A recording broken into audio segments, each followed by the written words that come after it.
Hey, welcome to This Must Be the Place. On this week's episode, we're going to talk about Powderhorn Pizzle, Powderhorn Park. Powderhorn Park neighborhood. Powderhorn Park neighborhood. Yes, we're going to talk about that one. Yep. And then we're going to talk about things that I love. Oh, interesting. Yeah, like flowers and birds. Yeah, teddy bears and rainbows. Yes, Yeah. yes. Yeah. So we're going to do that on this week's episode. This must be the place. Yeah, this must be the place. Ain't no time to waste. Ain't no time to waste. So whether you in Minneapolis or St. Paul, Bloomington to Maple Grove, from the east side to the west side, down south to way up north, let me hear you say, this must be the place. Yeah, this must be the place. This must be the place. Ain't no time to waste. Said ain't no time to waste. Talk to them now. This must be the place. Yeah, this must be the place. Hello, and welcome This must to This Must Be the Place, the only Twin Cities real estate and real estate adjacent podcast, where one of the hosts One of them. thinks the Billboard topping 1998 hit R&B jam by Next called Too Close is about real estate encroachments. That's deep real estate knowledge. Do you know that song? Are you familiar? Is that baby when I'm grinding? I get so excited. Yeah, it's a good one. Now, I feel a little poke coming through. it's the on you. I have family that listens to this podcast, but it's a great song. Is it? Yeah, sure it is. They're from Minneapolis, you know. Next. Yes, no, I know. Yeah. I worked with many artists that came up under them, and then There was three of them, I Tim believe. Wilson, who owns Urban Lights Records in St. Paul and University, had a record label, like stalwart record shop that has existed forever and still exists on University over by the Target, kind of by Hamlin. Sure. Yeah, he was really tied in with them from like a management perspective, and so shout out Tim Wilson, shout out Next, shout out that whole era of Twin Cities music. Yeah. And KG. Here's the other thing. KG wanted to sign me. Naughty by Nature wanted to sign me as a rapper. Oh, they were affiliated with. Yeah. So they With Naughty by because Nature. KG was their producer. Yes, that's right. So my connection with that runs super deep. With Next. I didn't sign because he wanted me to be a clean Eminem, quote unquote. Yeah. And I said no, thank you. No, you were like, I'm a dirty Casey.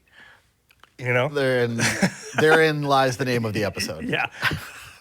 I'm a dirty Casey.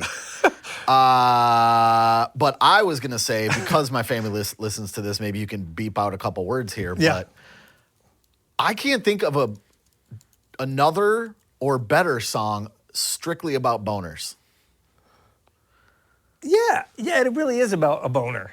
Yeah, man. I mean, the chorus is "You're making it hard for me." Yeah, like, yeah. there's no entendres. No. That's literal. Yes. It's about dancing in the club. I don't know why that it hasn't come to be known as the boner song. It hit #1 on the Billboard Hot 100 in 1998 by Next from Minneapolis. Yeah. Another Next story. Part of the reason I brought that up is because my wife's sister, Karen, shout out Karen, you know Karen, she was at a bar Okay. round about that time Okay. and got hit on by one of the members of Next. Oh, well, who wasn't an attractive woman in that era of the Twin Cities that didn't get hit on by And Next? she said it was I texted her last night because I was like, I think I'm going to do this bit to open the show about Next. And I was like, you got hit on, right? And she was like, yeah, it was at Brothers in downtown. Which, Brothers. Yeah, man. For those of you too young or not cool enough, Brothers was a place, man, right? all the Right next to Target bouncers Center. were like frat boy whatevers, and they would Yeah. just let my girlfriend's, my wife's, Your ex-girlfriend. my ex-girlfriend, her ex-boyfriend was a bouncer there, and they would go there to drink at the U when they were like 19 or whatever. so they Yeah. didn't get in because It's out First and 6th, first and somewhere 5th, around there, something man. like that, Yeah. It was a place. It was a place. It's not. It doesn't exist anymore. No. I think it was pandemic. Oh, okay. Because I was going to say it did exist for a very long time. It was still around. Oh, yeah. Banana Joe's. You remember that place? Was that right across the street? Yeah, it had like it would run like the light shows on the Yes. side of the building. Yes. Yeah. I went to that place like once. I wasn't a big downtown person.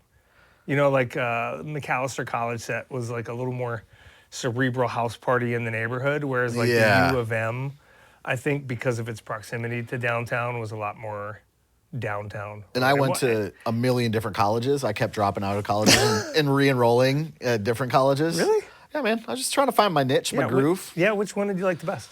Or did they all have subtle things that you enjoyed? Like which had the best cafeteria? Winona State. You were a Winona State guy? For a minute. Okay. Yeah, that's All where I right. started my Okay. collegiate experience. Okay. All right. In the fall of 1997, if you must know. No, I know. Yep. Anything else you want to talk about next, or boner songs?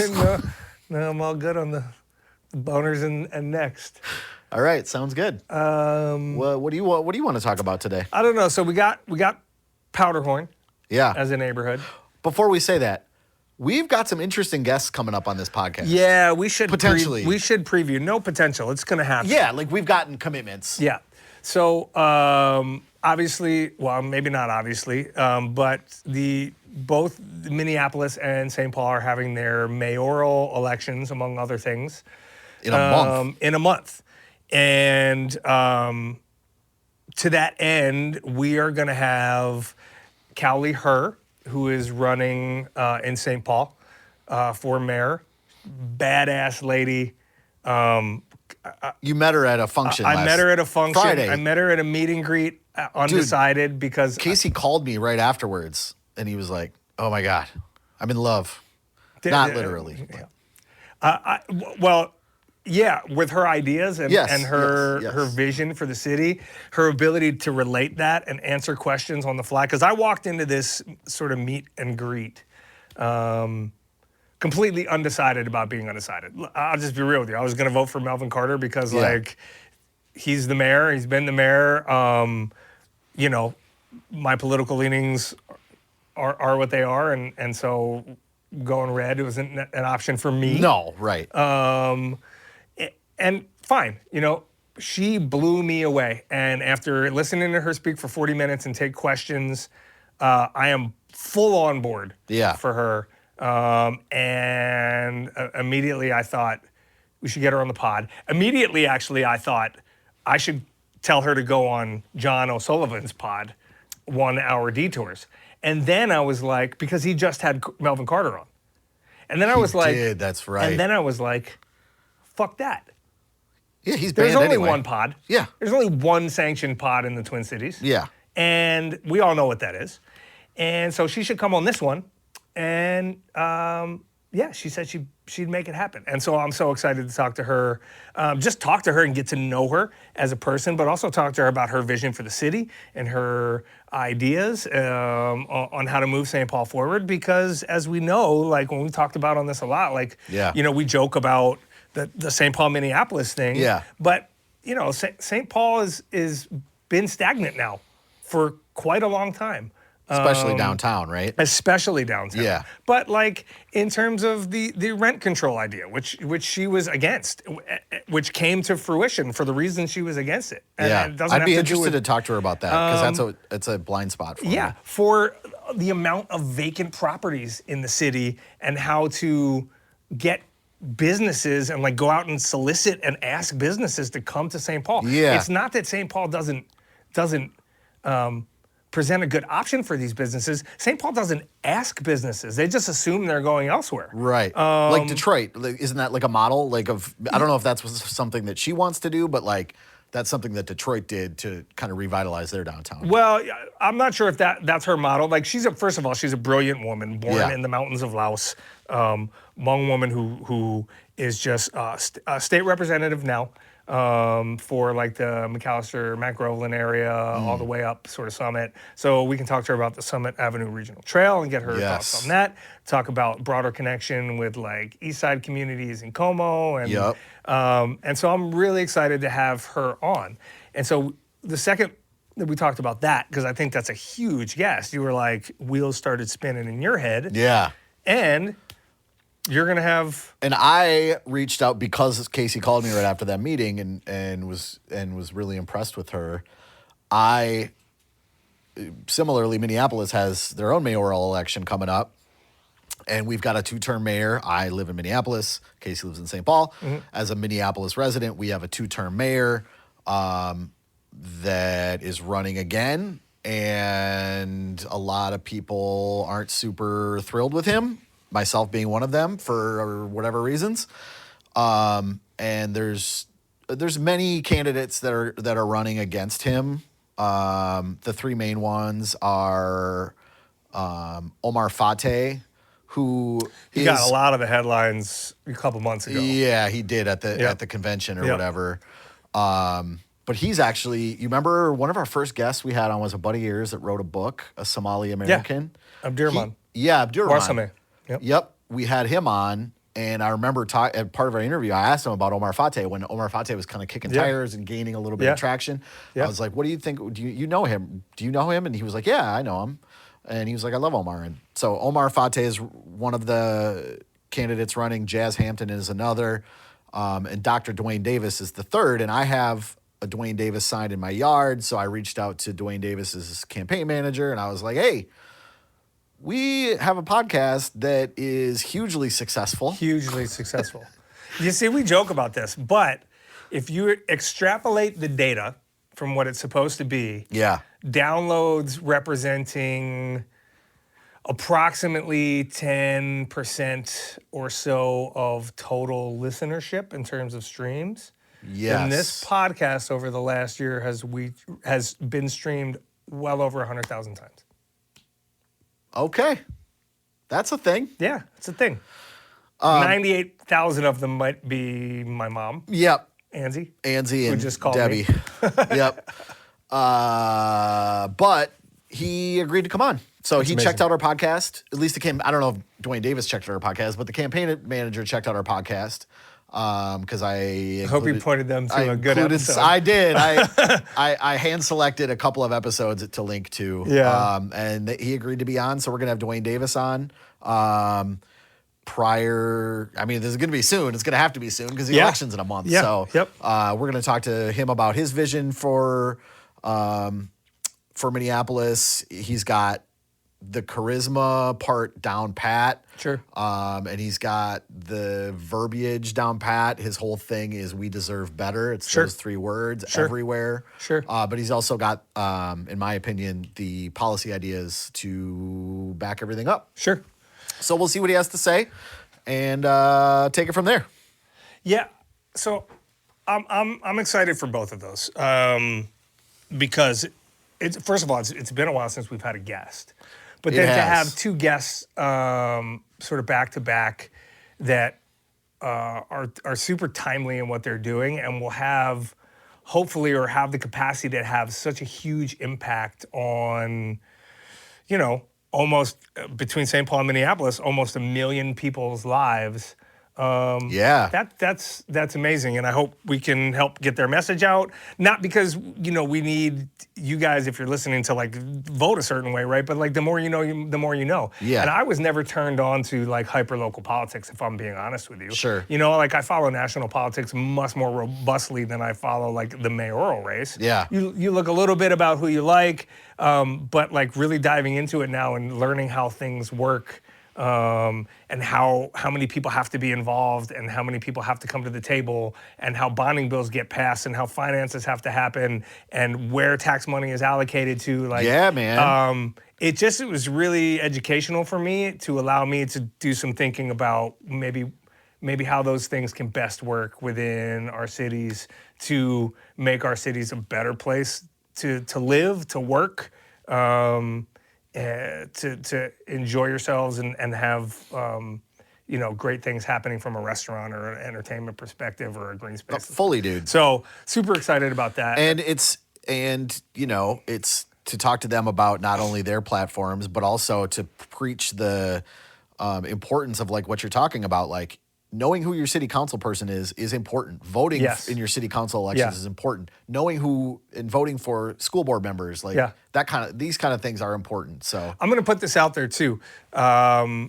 If any of you listening across any platform have questions that you would like either mayoral candidate to answer, whether in Minneapolis or St. Paul, please write in, send them. This must be the place pod at gmail.com. This must be the place pod at gmail.com. Write your questions in. We will ask them directly to the candidates and get the answers that you want. So this is not only our chance to speak to these two candidates, but it's a chance for you to speak to them and get your questions answered for things that matter to you as constituents. So that's what I got for that. Very good. Powderhorn? Powderhorn. What is Powderhorn? And now, This Must Be the Place presents Neighborhood Watch. I'm going to talk about it. Powderhorn, does that come from like a Civil War perspective of like the horn that carried the gunpowder, that like bite it off, dump it in the musket, powder it up? You're on the right track. You're on the right track. Was there a horn The in need hamster's of spinning on the wheel in your brain right now. talcum powder, like an ashy No. ashy ram You're cool. that used to live in that colder. part of the city? You're cold. You were warmer before. Yeah, I'm out of ideas. Okay. So, first I'm going to say, much like did we do a Longfellow episode? No, we were going to do a No, Longfellow. we were going to, but we already did a lot of the we things did a we did. Howe episode. So, Howe is its own neighborhood, but it's part of the greater Longfellow community. Who? See what- How? Yeah, there we go. Okay. Much in that sense, to confuse people even more, Powderhorn Park is a neighborhood within Minneapolis. Yes. Part of the larger Powderhorn community, which comprises 6 or 7 neighborhoods of Minneapolis. Confusing. Powderhorn Park is the neighborhood. It's a square. Powderhorn, It's a rectangle. it's a rectangle. You're right. It's almost a square. It is almost a square. Yeah. It's like 2 blocks over being a square. But we are going to be talking about Powderhorn Park. What's the larger community? Is Corcoran Corcoran's part of it. Yep. Central? Central, I believe, is part of it. It's, Okay. it's- Standish? Bancroft? Bryant. Bancroft is part of it. Bryant is part of it. Okay, so it goes south. It goes to like 35 and south. Yeah. Almost to like Oh, I don't know about. Northrop. Yeah, it doesn't go all the way to Northrop. Yeah. though.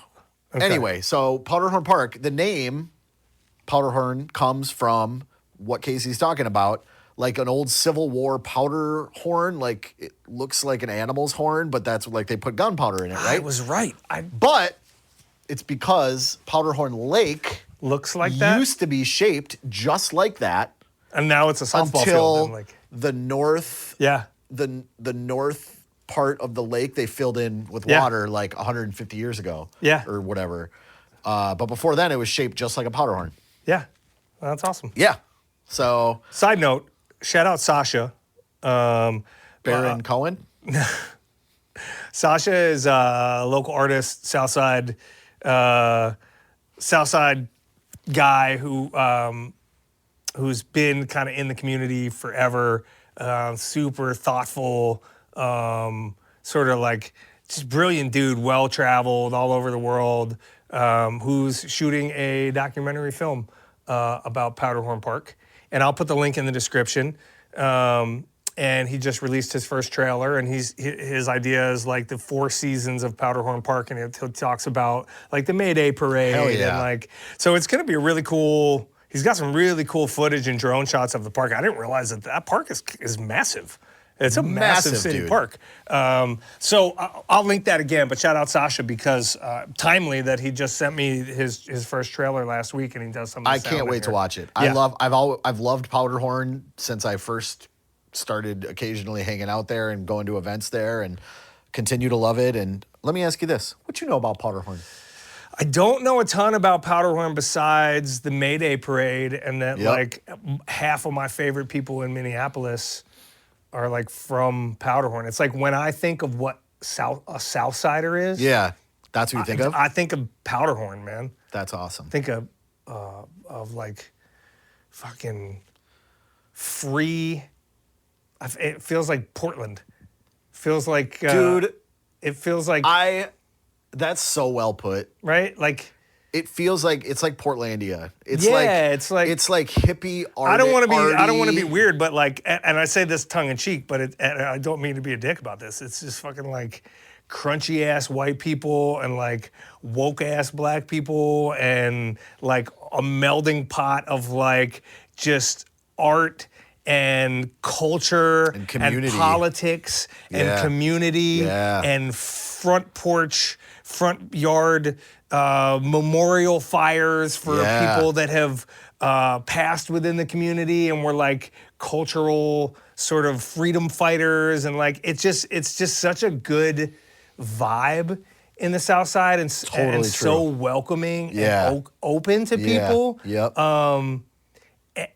And so it's funny to me as on the real estate side of it, when people are always like, "Oh, I hear bad things about Powderhorn," or like, bro, like I think it's just the metal-clad, fire-breathing cars, and people are like a little scared away by it. Like, go meet and talk to these people that live in the community, man. Yeah. It's one of the fucking most vibrant, amazing communities in Minneapolis. That's so interesting that when you think of the South Side, you think of Powderhorn. I think that's really cool because I am from within Minneapolis, so it's interesting to get, because some people think of the South Side, they think of Uptown. Some people think of South Minneapolis, and they think of Linden Hills or something, and right? that's all part of it. It's all South Minneapolis. Powderhorn to me is like the epicenter. Yeah. It's like where the more whitewashed versions of that exist, right? Like the Hiawatha neighborhood. Not Hiawatha. That's a neighborhood. It is a neighborhood, but that's not what I'm talking about. Linden Hills, right? Yeah, Linden Hills. Linden Hills embodies some of the ethos of Powderhorn, right?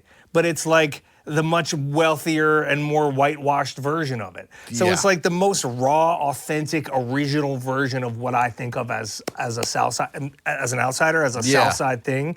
And I could be totally wrong. Sort of has its origin in Powderhorn.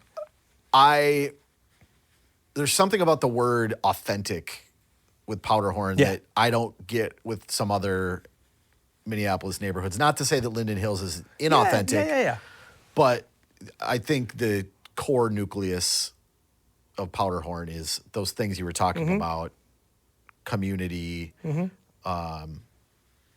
authentic, right? And arty and unique too, I would say. Right? Like What do we got for dimensions? I have it written down. I mean, I know it. It looks like it's a 2x4 inch. It looks like it's about a 2x4 inch space around. Expand that out, bro. A nickel of a lake. Yep. It's I don't know what the square mileage is, but it's a pretty good sized neighborhood. Cedar Avenue to the east. Chicago. Yep. Chicago is on the west. Yep. Cedar is on the east. Yep. And you've got Lake Street to the north. Yep. 38th. And 38th to the south. Yep. So it's just almost a perfect square. Is Giacchino's Pizza in Powderhorn? Technically, Giacchino's is in Powderhorn because it's on the east side of Cedar. Okay. Shout out Southside Family School, which used to be, well, I don't know if that was Powderhorn. Giacchino's is. But Giacchino's used to be where they got pizza from a lot of like my wife's school functions when she worked at Southside. Dude. It's good. It was like my first real introduction to the Minnesota hyper cheesy tavern pie. Yeah. Thin crust. Yeah. So that's Powderhorn. What do you think the median sales price right now in Powderhorn is for a single family? So as of right now, owner-occupant single-family homes comprise 46% of. Big rental neighborhood. It's a big rental neighborhood. And it's a big triplex neighborhood. Yeah, yeah, and big old houses that exist as triplexes. 1905 to 1920. Yep. Yeah. I'm gonna go with I bet you're gonna be close. $302,000. $315,000. You were right. close. Okay. With the Twin Cities median still kind of hovering around that $400,000 range. So, like Casey said, the single family homes are, and the duplexes and triplexes and things like that are predominantly built early 20th century. You kind of get that vibe of like big old Victorian style-ish kind of things with big front porches, right? Yeah. And it's all kind of anchored by this lake in the middle, pretty much the middle, Powderhorn Lake and Powderhorn Park, which is this one, like Casey said, it's huge. It's a 1 block by 1 block by 1 block by 1 block. But it's like big-ass park. But if you were to put houses within that block, oh, dozens and dozens and dozens it'd be like of houses. 4 or 5 blocks. Yeah, right. Do you know what I mean? Does right. that make sense? Right, right. So like when you look at Powderhorn Park, like if I'm going to count this up, 1, 2, it's gotta be 3, like 4, 12. 5. So 5 blocks wide, 5 avenues wide, and 1, 2, 3, 4 streets deep, north-south. Yes. And streets are farther apart than avenues are in Minneapolis. You get what Correct. I'm saying? Like 37 yes, to yes, 38 yes, is a yes, longer yes, walk yes. than, say, Park to Chicago. Yes, correct. Elliott to Chicago or Correct. something like that. So yeah, it's a huge park. It's got a great little rec center that my kids would play basketball at and volleyball at. Yep, softball fields, volleyball courts, It's beach volleyball. huge. And it's always kind of had like connotations and probably from without the city of Minneapolis, not within the city of Minneapolis, unless you're maybe talking about Southwest. But like, I remember when I was working at Chino Latino as a server in like 2004 or whatever, I remember the vibes around Powderhorn weren't great when it came to like crime and stuff, and everybody was kind of ragging on Powderhorn, and they still kind of do, which is an insane thing to do. It went through a time, probably 20-some years ago, where it wasn't thought of as the safest or best place to be. Yeah. But I do think a lot of that comes from people who, it's like whisper down the alley or the telephone game. You hear one thing, you see one thing on the news. However, I worked with a dude at Chino Latino, another server named Marcus. Shout out Marcus. Yeah. I don't know where he is these days, but he lived in Powderhorn. Yeah. And he came to work one day, and he had a black eye. And I was like, Marcus, what happened? And I didn't know where he lived at the time. And he was like, oh, I got home from work last night, and there was a naked dude in my bedroom. And we got in a fight. And I was like, where do you live? He's like, Powderhorn. And so that was because at the time I lived in St. Paul, so I didn't know much about Minneapolis at the time. Definitely not Powderhorn. So that was my connotation for a long time. Yeah, I mean, I think Powderhorn's come a long way over the last 30 years. Yeah. I think the cities in general have come a long way over the last 30 years. But yeah, with any city, there's neighborhoods that are more desirable. Yeah, and he was like, that's just like what happened. Yeah. He tried to hit me and I punched him and he left. Yeah. I would like to see a video of that whole situation. Can you imagine? Like a movie clip of what happened, cut to clip, a reenactment.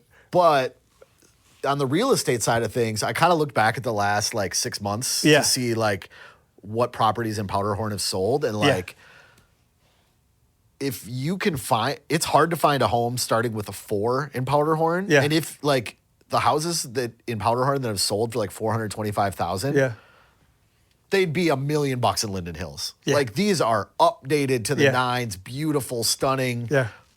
but also maintaining the character of that 115-year-old house. There's some really like, close to the lake. I was going to say there's some just on the south side of the lake on like 12th and 14th Avenue. Yeah. That are exactly what you're talking about. Yeah. The beautiful Victorians that would be, maybe double the price if they were in parts of like Summit Hill or Linden Hill. Or something like that. For sure. And the park is right there to be walkable to. And again, like it's no joke when we talk about, I don't think many neighborhoods elicit that response from me. And it wasn't a forced response. Like the community feel is it's palpable. Like it's real. And so if that's what you search for there, yeah, you're going to deal with a little more shit than you probably would in other neighborhoods. Yeah, in Fulton or whatever. But on the flip side, like you get a lot more, man. You get a lot more characters in and out of your life, good and bad. You do. You get a lot more vibrancy and art and just. And speaking to that, I want to talk really quickly about the Powderhorn Art Fair that I go to every year. Yeah. My family goes to every year. I think there are two things, and this was one of them that you have to talk about when you talk about Powderhorn. Yeah, and because like real ones know the Powderhorn Art Fair is like. You just went to that. I was just a little while ago. Yeah, it was a couple months ago. Yeah. Yeah, I went. Do we bike there this year? We usually bike there. No, we took the bus this year. That's right. We took the city bus. Shout out the city bus. It was great. Okay. Yeah. But like real ones know the Powderhorn Art Fair is like, that's the art fair to go to. Whereas like the suburbanites will go to the Uptown Art Fair to say they went to Minneapolis once in their lives. Yeah. No offense, suburbanites. You have your own strengths. But the Powderhorn Art Fair is packed with people and booths and food and vendors and like art of all different kinds. Yeah. And some of the coolest, nicest artists. Yeah. Very LGBTQ plus friendly. Yeah. With the vendors that they have and the artists that they choose to work with. Yeah. Some really, really great, cool art. And it happens every year and it gets bigger and bigger every year. And I just love it. I love the art fair and just, you basically do a lap around the lake in that you hit up every single art tent, whether it be, jewelry or crafts or pottery or paintings or t-shirts or whatever else. It's just great. I just love it. George Floyd Square. Yeah. That's right on the corner Yeah, so of 38th in Chicago, right? It is. That It's where on it the is? northeast corner. So George Floyd Square is the demarcation point of 4 different neighborhoods in Minneapolis. But what was Cup Foods, what is now Unity Foods, yeah. where he was killed outside of, Yeah, that is technically Powderhorn Park. sure. Yeah. So George Floyd Square is technically Powderhorn Park. Yeah, that's a cool. I mean, it's pretty cool. I just drove through it the last time we were down there because we were on our way from somewhere headed back south. Yeah, because 38th is a main east-west thoroughfare. Yeah, we were going south. to Chicago. You were going up Chicago. Yeah. Okay. Or down Chicago, however you want to say it. Sure. And it's still like a powerful place to just kind of be through. It is. But I wanted to talk since you brought it up, about George Floyd Square very briefly, just because it's been a thing on 38th in Chicago for 5 years now. And it's like a permanent thing. They should make it permanent. Well, that's what I was going to talk about. So like Mayor Fry and some other decision makers want to keep it how it is, but make it so that it can be easily closed down on important dates. And when you're talking about the roundabout itself, Yeah, they want to make it more of like a roundabout, like a proper roundabout, right? And like do the work necessary. Yeah. They're going to have to replace some pipes anyway. It would be a major thing no matter what. yeah, And the business owners around there want that too. yeah, However, the community, not only but largely led by Marcia Howard, who used to be a teacher but now commits herself full time to George Floyd Square. Yeah. She's there every day. Yeah. She has like meetings and prayer circles there twice a day, one in the morning, one in the afternoon. Community members that have been asked and that live right there, they don't want that. They want a pedestrian mall. So they basically want on Chicago or 38th? On Chicago. Huh. So just north of Chicago and 38th, right in front of, on the west side of Unity Foods, it would basically be like a cul-de-sac. Yeah. That would end right there. So it would basically be a T. So if you're coming up north on 38th and if you're coming up north on Chicago, and you hit 38th, that would be a T, and it would stop there. And you'd have to turn, how many blocks would it run for? Just one? Just one. And I mean, I'm down with that. They did it for the fucking Kmart. Yeah, and the Kmart block. was way more than one block. It's one block, man. And there are other things, and like I'd be down for either, quite honestly. But like to me, you have to think about it and do it right. You have to do what the community wants, right? And yes, like, is it smart for a city to shut down a major thoroughfare where you'd have to turn around, maybe traffic studies or whatever else? Probably not. But at the same time, there's so many other thoroughfares within that. Like, right. You've got Bloomington there and Cedar there. And if the community doesn't, like, so the people that I'm thinking about, the people that live on Elliott or Columbus. On either side of Chicago. If they're down with it in that block stretch, then why not? And because I understand they're down with it. Yeah, and if they're gonna deal with the brunt of the traffic and whatever that does. Yeah. You know? So I think you gotta default to what the community wants in there, because either would be amazing. I think so too. And it's a tough choice. And Jason Chavez, who's the council member that represents Powderhorn Park and George Floyd Square, his decision, and the city council basically voted to table it. I got an idea. Hit me. Build a tunnel.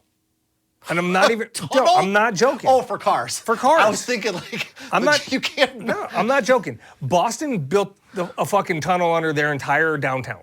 This is one block. Yeah. Right? Like, build a tunnel. Have the cars go. We did it for the light rail. Have the cars go down a block early.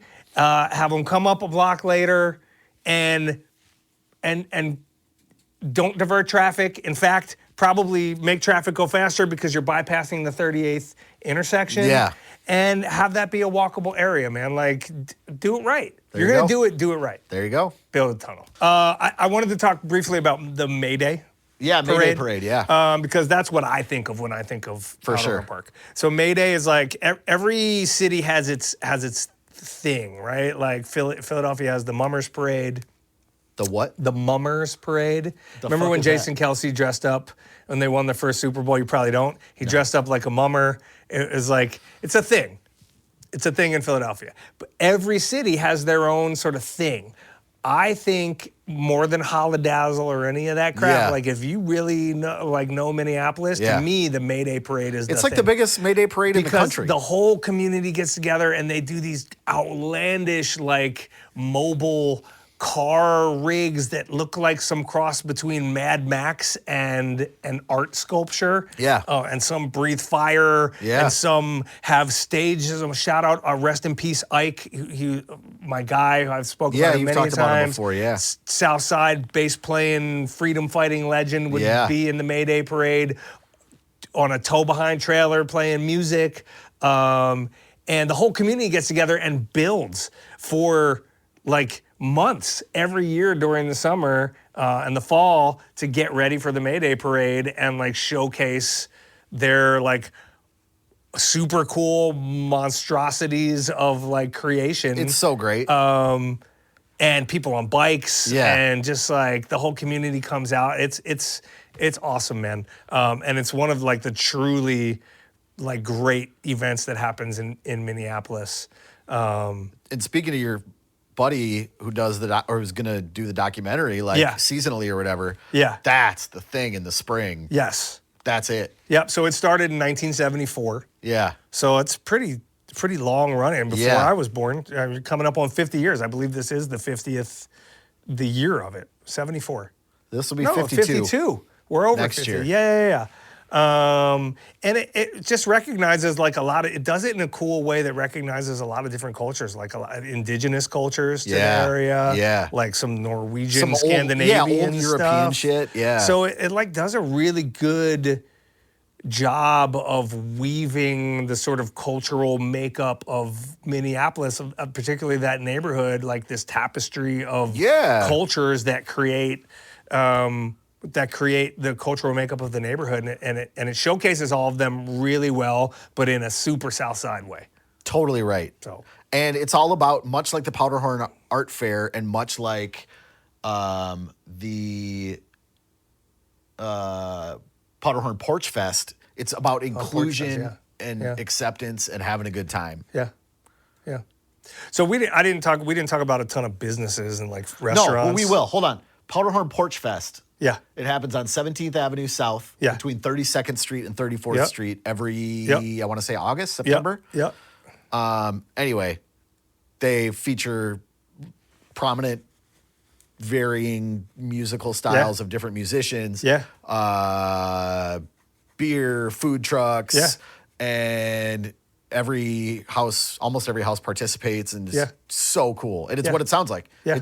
It's shit going on people's porches. And I think that's what gets to the community feel. Hopefully you painted that picture, is like you talk about other neighborhoods in the city, they may have a thing that they do, but it's like Highland, right? Like I love Highland. They have Highland Days, right? Yeah. But Highland Days is like, it's like a 3-block thing of the commercial corridor in the village with some bouncy houses, and it's very like, ooh, ain't that. Here's a lame suburban thing, right? Yeah. Like, that's not what this is, man. Yeah. These are all such like invite you into your house, like community, like real things. You're too skinny, you need to eat more kind of shit. Yeah, like, man. That it's a whole different vibe, right? And that's for some people, and so it's not for some people. But it certainly makes that neighborhood stand out among many neighborhoods in the Twin Cities. The only other thing I wanted to mention that is there that is not food, we can go through really quick, but the Pillsbury House and Theater.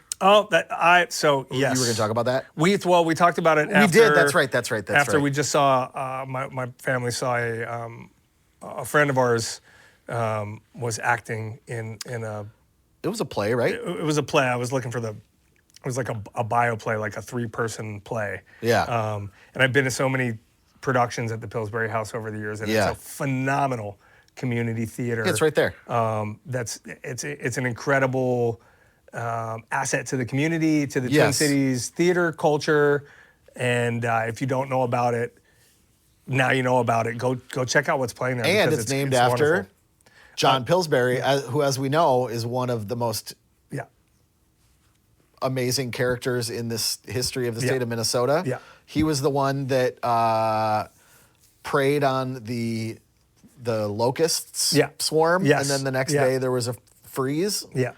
And then his grandson was the first person on a lifeboat on the Titanic. Yeah. We talked about that too. Yeah. Poppin' fresh tinny. What do we have for food in Powderhorn? I mean, we talked about move on? Chiquinos. But there is the one that stands above them all, I think. Matt's Bar. There you go. Yeah. Because it's the originator, home of the best Juicy Lucy. Yeah, second best. We'll pick some nits here. Yes. But I say the best. Yeah, so... I'm guessing you say the Nook because you're from St. Paul. I do. But there's Mercado Central on Lake Street. See, I don't consider that Powderhorn Park. But it is. But it's on the north side of Lake Street. No, it's on the south side.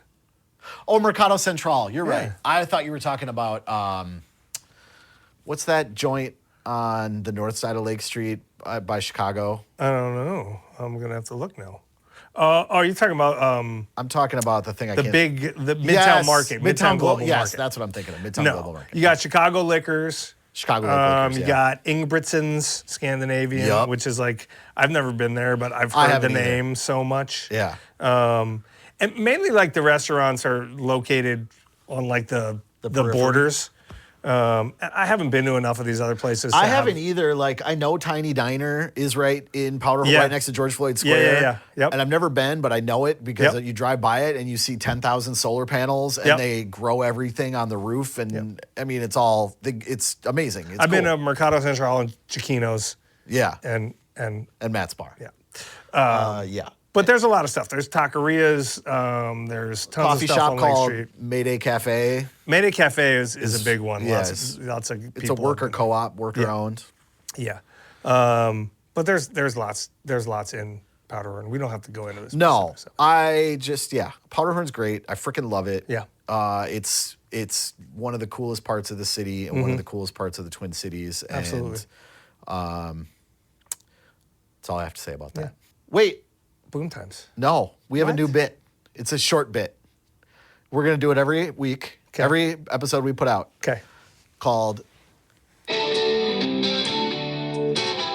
On this week in history, in Minnesota history. Okay. Is this Powderhorn related? No, it's just no. this week. No, it's certainly not. In 2007, Yes. this week in Minnesota history, Yeah. smoking was officially banned. Wow. Can you believe that? It's been almost 20 years, bro. And what's crazy is like there are a whole generation of children that don't know. I remember this because of our discussion about the Fabulous Ferns That's in Cathedral Hill. Oh, that was one like- of the last bastions of smoking indoors in St. Paul, except the cell phone reception was so It was so bad. Yeah. But Ferns was one of the last holdouts. Yeah. On this week in Minnesota history. Yes. Also this week in Minnesota history, in 1956. Think about this. That was 70 years ago. Southdale Shopping Center is the first mall. And it was invented to be a cultural center because he hated cars. The first fully enclosed shopping mall opens in Edina. Austrian war refugee and architect Victor Gruen designed the mall. Yep. He hoped that would become the town square that has Town been square. lost since the coming of Yep. the automobile. Yep. And little did It he should know. become the center of the civilization, he said. Yes. And little did he know it became the place that all the automobiles went to Yeah. to push forward the commercialization and the further loss of downtowns and town squares. Sweet irony. Yeah, crazy. Yeah, It's like rent control. that's right. Yeah, and like the idea was Sweet very irony, good yes. and altruistic, but the, yes, the but reality, you think about the real- unintended yep. consequences. Yep, collateral damage. Some Yes, they call it. sir. Yeah. That has been This Week in Minnesota History. that's good. That's I a good like bit, this. right? I do like this. Yeah, okay. Welcome to Boom Times, a segment called Boom Times, Boom Times. You got some jams for BooMTimeS, I hear. I got one. Okay. I got one in particular. Well, first of all, for me, it started baseball playoffs. You're Started- a baseball guy. started Are you a running- baseball guy only when the playoffs start, or No, I mean I pay attention to the You do. Phillies all year, but Okay. I just assume they're going to be in the playoffs at this point. Red October, we call it, and why your colors are like maroon though? no red. They're red and white. Okay. I mean, they can be maroon and gray. They can also be. I think of powder blue and maroon. I think of Mike Schmidt, and I think like maroon, powder and white blue and maroon. pinstripes. Yeah, but they're also red. Oh, okay. So, but the whole stadium goes red, and it's Red Anyways, October. that started off with a dud because they lost game one after their. Sorry, bye. buddy. But the one I really wanted to talk about was, well, two things. Did I talk about? Pearl Jam are running? No. One battle after another. You talked to me about it on the phone, but we have not talked about it in this So I forum. got two movies. We'll start with one battle after another. I've not heard a negative thing about this P.T. movie. Anderson, Paul Yeah. Thomas Anderson. Yeah. It was amazing. Yeah. If I have one complaint, Yeah. and it's a minor complaint, is maybe it could have used a tighter edit and lost 10 minutes off the back end of the movie. It's like 2.5 hours, right? Yep. Yeah. But beyond that, it was phenomenal. Sean Penn should win an Oscar. I think it's going to win all the awards. I think Benicio del Toro was incredible. I forgot he was in it. He was on Saturday Night I Live think too. As a cameo. Chase Infinity is a killer name, and she was incredible. There's someone called Chase Infinity. Yeah, she's plays Leonardo's daughter. And Leonardo DiCaprio was incredible, like in a Big Lebowski, Jeffrey Lebowski kind of way. Yeah. Like just unexpected humor and hilarity. And my wife and I, as we were watching it, during a certain scene, we're like, I can't believe they let this movie come out. I can't believe the current administration let this movie come out. And the funny part about it is, though, it's been in the works for many years, many administrations. Oh, right? okay, yeah. So, but it's so poignant. Yeah. As to what's going on today in this very like Black Panther kind of like freedom fighter kind of way. Yeah. But also like this thrilling yet funny comedy action. I cannot wait car to see it. chase. Like just such a good movie. I'm trying not to give anything away. No, don't give anything away because I can't wait to see it. But it is a fantastic movie. Like 10 out of 10, go see. We'll watch it again when it comes to streaming services. Great movie. And I hadn't been to the movies in a really long time. Yeah. And I like seeing movies in the movie theater. Yeah. This is one of those movies I think you see in a movie theater. And the bigger the fucking screen, the better the experience. Well, I'm waiting for it to come to the Riverview. Yeah. Because that's pretty much the only place I go see movies. It'd be really good there, man. Yeah. Really good. That's awesome. I got another one, but you go with yours. I have... Well, first I wanted to say, we talked about Task last week, and not the most recent episode, which came out last night, which I haven't seen. I didn't see that one yet. We didn't see that one. Just the most recent episode before that, last Sunday, has one of the best lines ever delivered by Martha Plimpton, who I love Martha Plimpton. She's like the detective boss that was in Beautiful Girls. Oh, yeah. And I think she was of her in as 200 Cigarettes. Yeah, she's in the Goonies. And she's in the Goonies. Right. But she has a line that I had to write down in this thick-ass Pennsylvania accent. She goes, I prefer not to stand up there looking like a smacked ass. I don't know what that meant. But I paused it, and I was like, my wife was like, what are you doing? I'm like, I'm dying laughing. Is she the leak? I don't know. Seems like it, but thoughts? I'm sure she's Got to be a twist, right? There's a twist. She's not. It's too easy. It's too easy. But I just wanted to say, speaking of TV, Slow Horses is back. Okay. That was our first episode we ever did. My first Was it BooMTimeS Slow I ever Horses? did. Talked about Slow Horses. I never made it through the first season. Oh my God. slow. We're on season 6. It's Too amazing. slow. And Gary Oldman. I'll go back to it. Oh my God. It's I so know good. you like old And men. The Lowdown is a brand new series starring Ethan Hawke. Okay. Turns out Ethan Hawke I fucking love Ethan Hawke. He's great. And it's a great show, and I love I it. watched the first 20 minutes of it and was like, can't do it. We don't have the same taste because you No, like. I can get. I feel like I need to go back to it, but when it's too slow to develop, right off the bat, I was like, why are you stealing like a thing on a wall? And like, I don't particularly like your character right off I the love bat, and I don't know. But I've read good things about it, so I'll give it some time. Sometimes if it doesn't grab me right away, I'm too quick to say. What's that no. show that you like that I said I didn't like, and then I got shit for it on the internet in the comments? Ted Lasso? Yeah, I don't like Ted Lasso, but what's the one with Catherine O'Hara and Eugene Levy? Schitt's Creek? Yeah, awful. Great show. Yeah, see, we don't like show. the same things. Great show. What else you got? Weapons. Sarah and I, my wife and I, my ex-girlfriend and I, who later became my wife, we just watched that on Friday night. Weapons. Saturday night. Just watched it last night with my kids. Yeah. My daughter didn't want to go to sleep in her room. Dude. Immediate classic. It was great. Immediate classic. Yeah. Immediate horror classic. Yeah, we watched it Saturday night. So we watched it one day apart. Great movie. Yeah. Everybody was great in it. Josh Brolin was great. Yeah. I don't know her name because I always think of her as Julia Garner. I think of her as The curly blonde hair. Yeah, I think of her as God damn it, Marty, because she was in the Ozarks. I didn't like that show either. What is wrong with you? What's dude? wrong with you? What's wrong with you? She was great in that show. She was great in this movie.